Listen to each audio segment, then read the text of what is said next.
Is this your dog?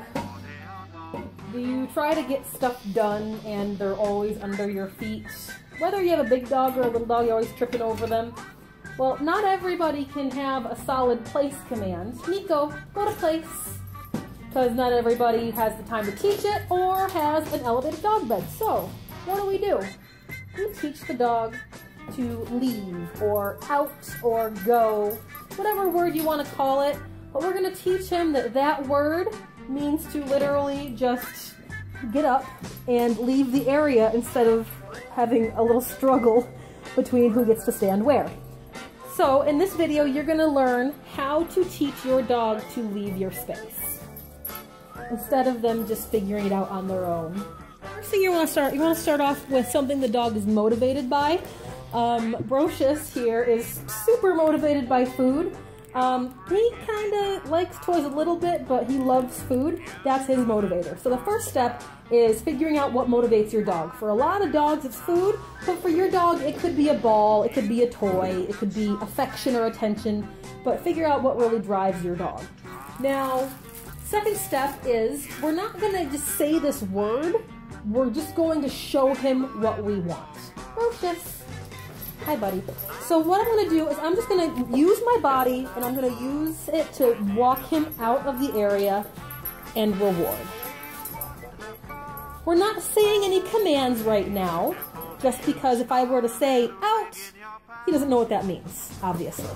So we're just going to get the action and maybe even the finger point and reward him when he gets to where we want him to go.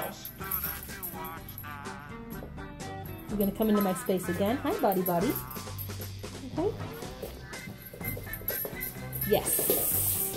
So the dog's learning in the first phase that following the way my hand is pointing, paired with me moving into his space, means to get out of the area. And if you notice, I'm using a nice barrier. I'm using something visual the dog can see.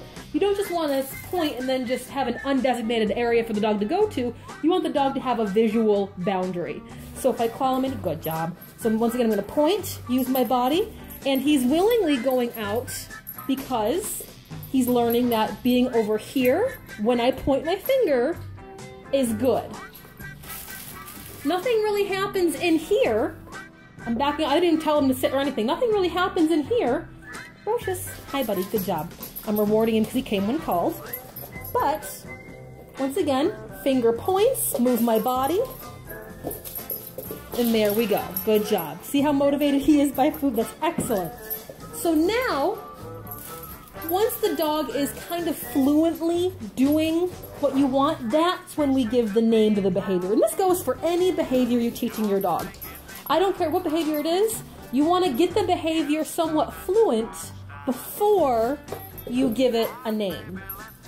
And how we give it a name is we pair the word with the familiar body posture.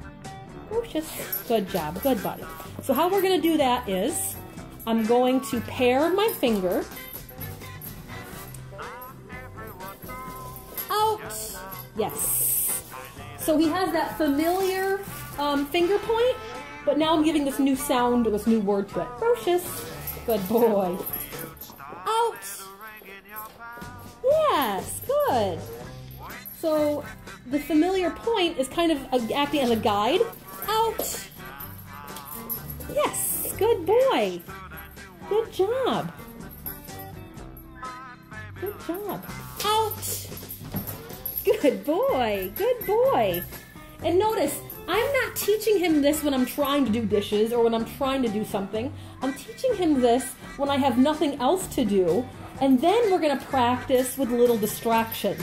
So the first step is no distraction. Then we're going to add in a little distraction. So, okay, he's laying down, he's relaxing, which is good. I want him to be relaxed. But he's kind of in the way if I wanted to wash dishes. So once again, out.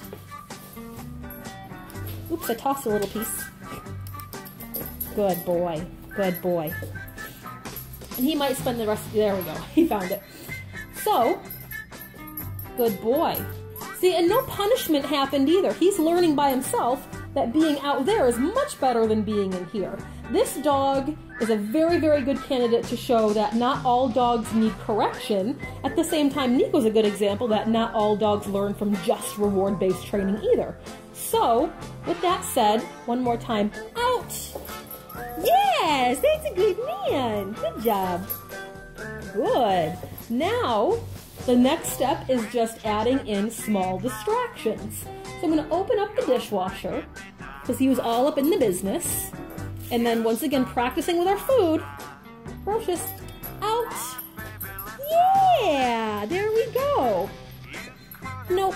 Out. Good. Good. No, out. Yes, there we go. Good job.